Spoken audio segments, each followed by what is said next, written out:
আসসালামু আলাইকুম ওয়া রাহমাতুল্লাহ।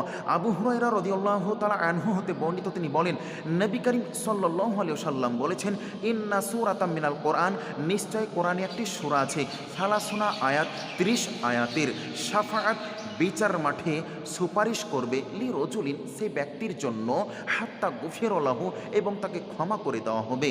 ওয়াহিয়া, সে সূরাটি হচ্ছে তাবারাকাল্লাযী বিয়াদিহিল মুলক, এর অর্থ হচ্ছে বড়ি বরকতওয়ালা, জিসকে হাত মে বাদশাহাত হে। সম্মানিত দর্শক মণ্ডলী, দিনী ভাই সকল, অত্র আবু দাউদ তিরমিজি হাদিসের বিবরণ দ্বারা বোঝা যাচ্ছে যে যে ব্যক্তি সূরা মুলক পাঠ করবে তার জন্য বিচার মাঠে আল্লাহর নিকট সুপারিশ করবে তাকে ক্ষমা করে দেওয়ার জন্য এবং তাকে জান্নাতে দেওয়ার জন্য।